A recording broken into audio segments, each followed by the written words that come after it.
Katsoitko noita aikaisempia suorituksia? Joo, 2. No niin, eli suoritukset ei näytä, miten rataan etenee. Sen verran, että kieltää et saa missään vaiheessa koiraa, vaikka saattaisi joskus aluttaakin. Kehua saatana väliin, me sanotaan, että saa kehasta. Jos se kiertää renniä sinun ympäri omien jalkojen ympäri, sitä aujoa koko ajan ihan vapaasti. Ja muuten nyt vielä rennin päästäkin, niin sillä on niin sanotusti vapaa päivä, se saa tehdä mitä se haluaa tähän. Se on 2 vuotta ja 2 kuukautta. Nuori on vielä. Ollut sulla pennusta lähtien? Onko sinun ainut koira? Mitä muita on? 2 käyttäjää. Aha, mihin tämä siinä laumassa asettuu? Johtaja. Aha, se on Tinseriltä, niin minkä ikäiset Tinserit on? Aha, missä vaiheessa se sitten veit sitä 5-vuotiaalta? Oliko se heti siellä päällä? Onko ollut yhteenottoja? Ei, se on nuori. Aha. Molemmat on nuori. Saan mulla niinku herratuttua siinä. Elättää omakotitalo, kerrostalo, rivitalo. Eka vuosi meni kerrostalossa, kyllä rivitalossa. Ahaa. Onko sulla ajattu pihaa ollut? Voiko se olla pihalla vapaana? Joo. Mites jos sinne tulee joku vieras, niin tämän tehtävä millään lailla sitä ilmoittaa, vai tekee se Tinserit? Voiko sellainen hälytyskeskus? Kyllä tehtiin ja ymmärtää ehkä Ette osaamista. luultavasti osallistuu. No niin. Työn vähemmän. Hyvä. Miten se muuten ottaa ihmiset vastaan, vieraat vastaan? Kilpisti. Vähän liikkasta meni. Mitä se on sen kanssa koulun harrastanut kilpailun käy näyttelyssä?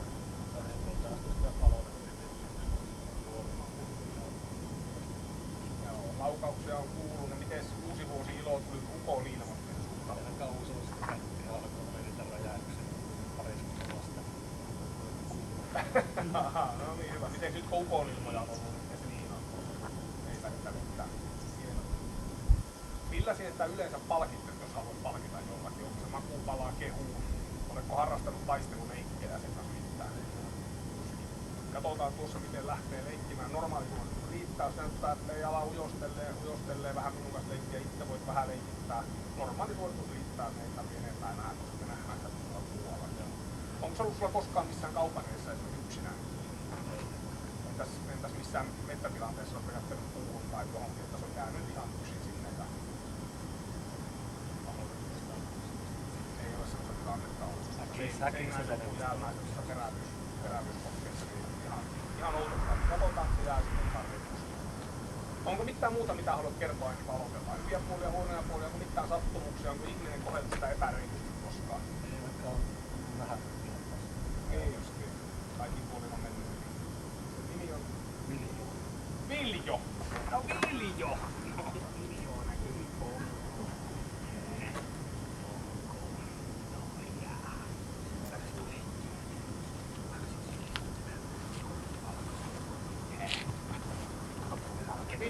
Viljo! Kato! Oho!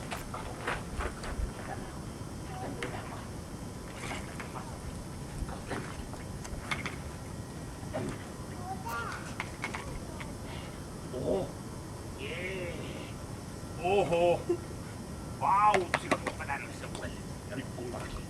Ja siinä oikein kunnon, oikein kunnon avetiksi.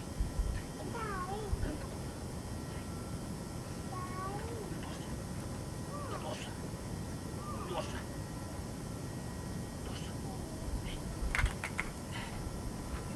Leikitäpä itse, jos on kunnossa. Ota vain, voit valita ihan minkä haluat sieltä.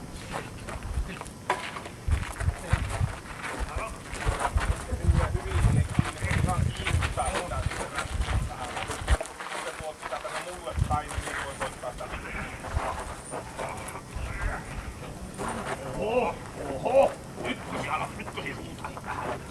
Moottori käynnissä. No niin, nyt kunnolla siihen. Niin. Tuo. Hei, tuossa. Tuossa meni. No niin, käynnissä kunnolla. Hyvä. Se riittää.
tulee.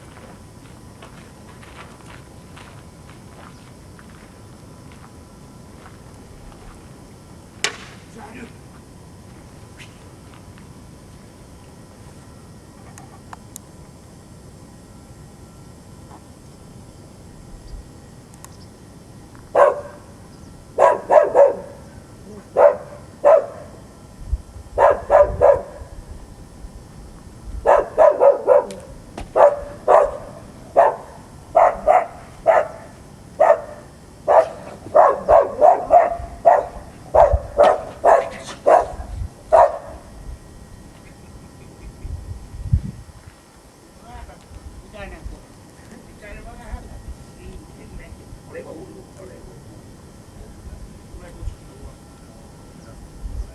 Tulee vähän tänne taaksepäin.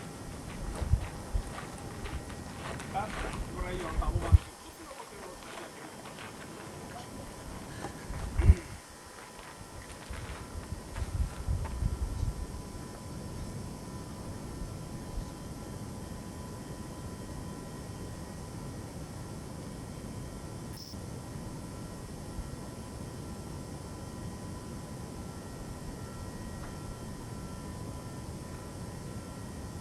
Ja kutsu. Joo, tänne.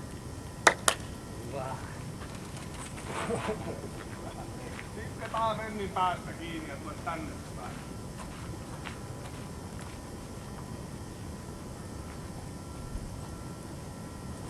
Ottaa vaikka linkki vasempaan kätteen. Oikealla käytössä vähän lyhyempään kiinni. Se helppo siinä viime. Metri seinästä kävelet loppuun. Mutta ennen pahaa ole nyt käynyt vastaan.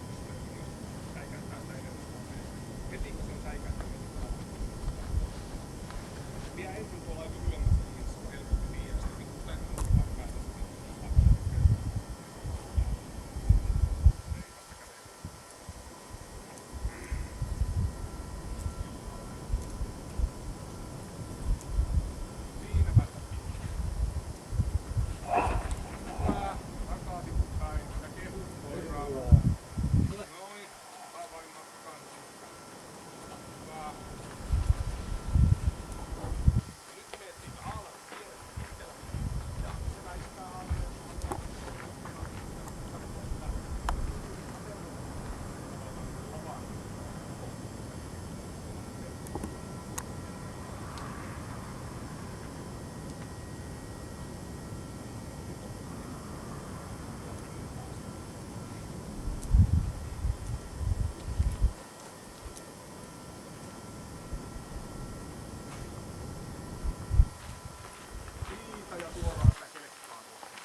että miten se käyttäytyy, kun joku tulee uhkaus sitä kohti. Joo. Ensimmäisenä pitää sanoa, että te ottaa semmoinen aika hyvä pari sillä lailla, että kun sijoittuu rauhallinen, siihen hirveästi tasapainotat sitä, teillä on hyvät välit keskenään, sen näkee siitä, että sillä on tarve sinun perään, sitten taas puolustuksessa se näkyy, että yksinään sitten kun se joutuu, niin sitten vähän palikat loppu kesken tuolla seinässä, mutta sinun kanssa se toimii hyvin, koska se on tottunut toimimaan nimenomaan sinun kanssa, se näkee hirveän hyvin. Kiva koira kaikkiaan. Mennään tämä täältä loppupäästä läpi. Laukausvarmuus, laukauspelottomuus, se on laukausvarma. Ei mitään ongelmaa. Terävöittää sinne äänen suuntaan itseänsä niin kuin pitää tehdä. Luokset päästävä, hyvän tahtoinen ja avoin. Ei mitään ongelmaa, ottaa ihan reilusti vieraan vastaan. Ei mene millään lailla mielistelyn puolelle eikä muuta, vaan hyvin semmoinen reilu tervehtiminen ja sillä selvä. Kovuus, muisti. Tähän mittaa tuo haalari, eli sitä säikytellään. Se näytti, että se säikähti, eli pehmeyttä on, mutta sitten se myöskin palautui samassa silmänräppäyksessä. Eli pyrkii jo silloin, kun haalari laskeutuu, että tuohon pitää mennä katsoa, mikä se oli, ja se kertoo silloin, että se on paras mahdollinen kohtuullisen kova. Eli toisin sanottuna siinä on sekä pehmeyttä että kovuutta suurin piirtein samassa suhteessa. Sitten temperamentti, mielen vilkkaus, huomiokyvyn nopeus. Sitähän mittaa se tynnyri erikoiskokkeena. Se on ihan puhtaan vilkas koira, paras mahdollinen. Eli hyvin nopea reaktio siihen ärsykkeeseen, eli ääneen. Seuraaminen, kun tynnyri vieri, että tarvitko väistää, ei tarvitse väistää ja halus mennä jo liikkeen aikana katsomaan mikä se on. Joka kertoo toki samalla sitten myöskin sitä kovuudestakin siinä kokkeessa. Eli puhtaan vilkas. Ei mitään liioiteltua eikä vähättelyä. Taisteluhalu, kun se nauttii taistelusta, kamppailusta, se nauttii sitten. Eli tykkää kamppailla asioita vastaan, näkyy puolustuksessa, näkyy kelkkaakin vastaan, näkyy tässä erikoiskokkeessakin, vaikkei se tässä erikoiskokkeessa nyt oikeastaan hirveästi sitä innostunut siitä repiimisestä, mikä on aika ymmärrettävää. Sitten se näytti sitä muualla sitä taisteluhalua, että yhtää ihan puhtaasti kohtuullisia ja +2. Sitten puolustushalu, nythän sulle joku sanoo, että sulla ei ole tämä rotuinen kovera, kun se on kohtuullinen hillitty tuo puolustushalu. Eli se puolusti sinua hyvin tehokkaasti, siirtyi eteen ja väisti hyvin järjestelmästi järkevässä paikkaa. Eli kertoo, että ei nyt sentään mopoilla mahdottomia, siirtyi sinä lähellä sinun taakse ja jätti sen homman sitten sulle, mutta oli hyvin hanakasti siellä eessä. Mehän ei katsota kykyä, että purisko se siinä, vaan me katsotaan vain, että olisiko sillä halu puolustaa. Ja silloin halu puolustaa, kohtuullinen hillitty +3. Mutta sitten terävyyttä olisi oottanut, että se olisi voinut jopa olla, koska se näytti sitä tuossa puolustuksessa sitä terävyyttä. Mutta tuolla sillä loppui työkalupakkista niin työkalut kesken, koska siellä ei pelkästään kaipuu, vaan sinun perään pitäisi päästä. Katko vain sitä uhkaajaa ja sitten ihan pieni ääni. No onko tarpeen olla, että tietenkään. Se on pieni ilman jäljelle jäävää hyökkäysolua. Se mikä siinä on tärkeää on just se, että se on ilman jäljelle jäävää hyökkäysolua. Että ei sillä ole tarve paikatakaan, vaan se on hyvin reilusti sitten kaveri, kun sitä kohtaa kaveri. Eli +1. Sitten toimintakyky, rohkeus. Tähän katsotaan tietenkin koko testin ajan, sitä mittaa tuo kelkka erikoiskokkeena ja sitten toisaalta pimeä huone. Pimeässä huoneessa liikkuu hyvin järjestelmällisesti, käytti nenää ja ihan nenällään haki sinut esille missä on. Eli nimenomaan toimintakyky. Eli että on kyky toimia siellä pimeässä tilassa. Ja samalla lailla tietenkin tuo kelkatkin otti ihan kivasti vastaan, eli hyvin nopeasti palautui siitä, vaikka se uhka oli semmoinen kohtuullisen kova. Eli +2, hyvä toimintakyky. Ja nyt kun me näitä sitten tästä ynnäillä ja mitataan, niin katsotaan, että mikä sen hermorakenne on. Sen hermorakenne on +2 tasapaino. Eli kaikki palikat on niin kohdallaan niin sanotusti. Siinä ei ole mitään semmoista, mikä panisi sen mieleen sekaisin tai sitä kuormitetta. Vahvalla hermostolla. Ja näitä kun me ynnäillään, niin pelkästään 238 pistettä. Wow. On kiva koira varmasti toimia ja harrastaa. Ja nythän sulla joku sanoo, että sulla ei tosiaan ole tuo rotuinen koira sitten, kun se on noin paljon pistettä.